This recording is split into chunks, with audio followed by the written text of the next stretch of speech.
चलो आओ सब 2 नंबर क्वेश्चन। नहीं, आंधी आया ना, आंधी आता है बहुत जगह तो देखते हैं कि पूरा पेड़ उखाड़ के लेके भाग जाता है, समझ में ना। लेकिन यहाँ पर ये बात नहीं है, 2 नंबर क्वेश्चन में ऐसा बात नहीं है। पेड़ को उखाड़ा नहीं है, तोड़ दिया है। पेड़ को कैसे कर दिया है? तोड़ दिया है। आंधी आया, पेड़ टूट गया, उसका भाग जो है कि शिखर आके मुड़ गया, कहाँ? तो जमीन में। ध्यान दो इसी पर। आंधी आने से एक पेड़ टूट जाता है, मान लेते हैं ये वो पेड़ पहले ही से खड़ा है, ये अभी टूटा नहीं है, अभी आंधी आया नहीं, ये कौन है? पेड़ है। चलो ये भी हम लोग का पेड़ है, ये भी हम लोग का पेड़। अब ये पेड़ अब कह रहा है कि आंधी आने से ही टूट जाता है, तो टूटा हुआ भाग इस तरह मुड़ जाता है कि पेड़ का शिखर जमीन को छूने लगता है। तो मान लेते हैं कि हई यहाँ से ये टूट गया, आंधी आया, ये पेड़ यहाँ से यहाँ तक पहले था, लेकिन ये भाग कच्चे हो गया, टूट गया, आधे पर से टूट गया। नहीं, ज्यादा लंबा होगा तो कच्चे होगा, टूट जाएगा। जिस तरह से पतला आदमी होता है, ध्यान से, पतला आदमी लंबा आदमी होगा ना, तो जब बुढ़ापा आएगा तो देखना सकी आधे पर से झुक जाएगा, लाठी लेके चला समझा ना। उसी तरह से ये पतला लंबा पेड़, आंधी आया, इसको तोड़ दिया, टूट के अब इसका शिखर कच्ची हुआ कि ये आकर के यहाँ से अब इसको कच्ची हुआ, झुक गया और जमीन को छूने लगा। समझ जा, हई शिखर, ये शिखर कच्ची हो गया, टूटा, अभी झुक गए, हई शिखर आ गया यहाँ ना, तो इस शिखर कथी को छूने लगा? जमीन को छूने लगा। ध्यान दो, जमीन को छू रहा है। अब देखो, ये तो हमारा भूमि पहले से ऑलरेडी है, ये भूमि है कि नहीं? चलो ये भूमि है, इसको नामांकित कर देते हैं ABC, इसको हम लोग मान लेते हैं D, मान लिए। अब देखेंगे AD बराबर हम लोग का CD होगा, क्या है? क्योंकि यही भाग में टूट करके यहाँ पर गिरा है। तो चलो यहाँ पर लिख देते हैं AB बराबर CD, ठीक है। अब पेड़ की पूरा कुल ऊंचाई कितना होगा? पेड़ की कुल ऊंचाई, पेड़ की कुल ऊंचाई हो जाएगा AB, क्या हो जाएगा? AB। या इसको हम लोग ऐसे भी कर सकते हैं कि BD या plus CD, BD plus CD के बराबर में कच्ची है, ये भी नहीं है, तो हम लोग CD भी कर सकते हैं, कोई दिक्कत? अरे होगा कि नहीं? होगा ना, क्योंकि ये वाला भाग इतना तो हमारा है, और ये वाला भाग यहाँ से यहाँ तक टूट करके आया, तो इसके बराबर में है। तो इसको लिखे चाहे इसको लिखे, बात बराबर है, क्योंकि यहाँ पर हम बराबर लिख दिए, कोई दिक्कत? चलते हैं आगे, पढ़ते हैं। अब कह रहा है कि पेड़ का शिखर जमीन को छूने लगता है और इसके साथ 30 डिग्री का कोण बनाता है। तो ये जो है ना, जब छू आया, मिला, जमीन को छुआ, तो इसके साथ कितना डिग्री का कोण बन रहा है? 30 डिग्री का कोण बन रहा है, ठीक है। और कह रहा है पेड़ के पाद बिंदु, तो पेड़ के पाद बिंदु कहाँ है? B। पेड़ के पाद बिंदु कौन है? B। और शिखर कौन है? A। तो पाद बिंदु से कह रहा है कि दूरी जहाँ पेड़ का शिखर जमीन को छूता है 8 मीटर। तो पेड़ का पाद बिंदु से दूरी जहाँ पेड़ का शिखर जमीन को छूता है, तो पेड़ का शिखर जमीन को कहाँ छू रहा है? C पर। तो ये दूरी जो दिया है 8 मीटर दिया है। कितना दिया हुआ है? 8 मीटर। तो कह रहा है कि पेड़ की ऊंचाई ज्ञात करें। कथी कह रहा है? पेड़ की ऊंचाई ज्ञात करें। तो पेड़ की ऊंचाई हम लोग को ज्ञात करना है, यानी कि AB ज्ञात करना है। समझ में गया? तो अब ध्यान देंगे कि पहले ऊंचाई कह रहे थे, इसको हम लोग मान लेते हैं X, इसको मान लिए X, कोई दिक्कत? तो X मान लेंगे, तो यहां पर आ गया, पहले इससे और इससे मतलब रखें, आधार से और लंब से। समझ में? पहले ध्यान से समझे, आधार से और लंब से मतलब रखेंगे, तो लंब का मान आ जाएगा, लंब का मान आ जाएगा। तो लंब का मान आ जाएगा, तो समझ जाओ इतना मान आ गया ना।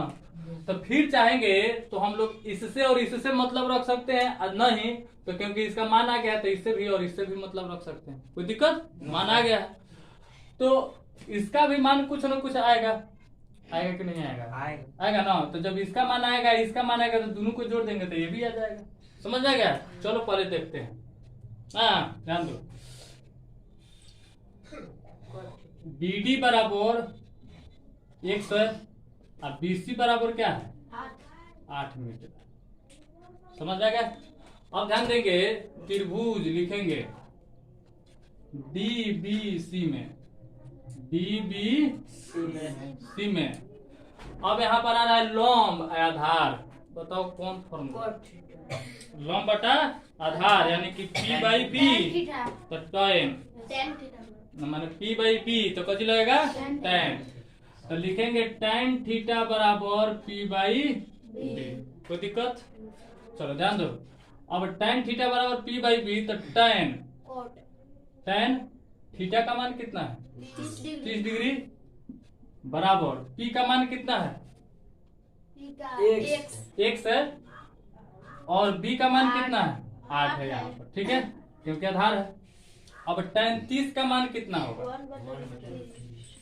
1/√3। ध्यान दो, 1/√3 बराबर x/8। अब क्या करेंगे? तिरछा तिरछी गुना करेंगे, यानी हो जाएगा √3x बराबर हो जाएगा 8। समझ आया ना? तभी हो जाएगा x बराबर 8/√3। कोई दिक्कत? इसको मान लेते हैं समीकरण 1। इसलिए क्योंकि अभी x का मान आया है, इतना ही का मान आया है, इतना का मान नहीं आया है। कोई दिक्कत? अब चलेंगे इसी त्रिभुज में, लिखेंगे फिर त्रिभुज DBC में ही, DBC में। अब ध्यान देंगे कि इसका मान आ गया, लेकिन इसका भी मान हम लोग को आना चाहिए। जब इसका मान आएगा तब ना इसका मान हो जाएगा। समझ आया ना? तो आधार और कर्ण में मतलब रखना। किसमें मतलब रखना है? अब आधार में और कर्ण में। तो आधार और कर्ण, कौन ऐसा फॉर्मूला है कि आधार और कर्ण आता है? B/H। कथी आता है? cos। ध्यान दो, तो cos थीटा बराबर B/H आता है। तो ध्यान देंगे, cos थीटा का मान कितना है? 30 डिग्री बराबर B का मान कितना है? 8। अब बाटा कितना हो जाएगा? तो इसको यहाँ पर हम लोग ऐसे लिख देंगे, B यानी BC है, यानी BC। और H का मान कौन है? CD है। cos 30 का मान कितना है?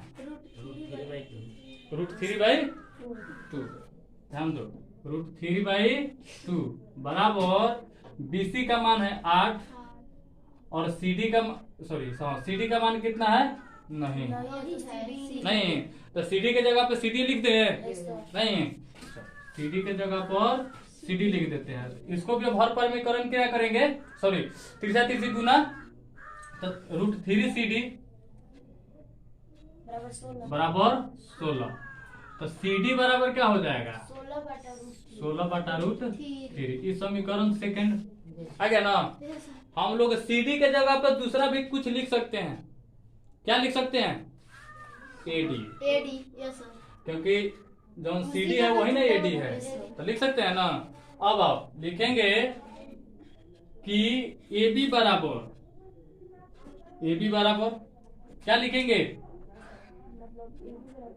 AD plus BD।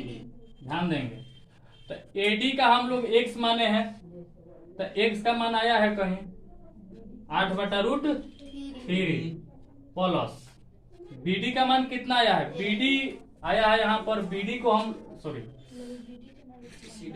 AD का मान नहीं है, ध्यान दो, लिखते हैं AD का मान नहीं ना आया है, हटी आया है, आया है CD हम निकाले। हाँ आया है। CD का मान है वही ना AD का मान है, तो CD का मान है 16/√3 प्लस BD का मान कितना आया? 8/8। BD का मान हम लोग x माने हैं, तो x का मान आया है 8/√3। ध्यान दो, अब इसका क्या होगा?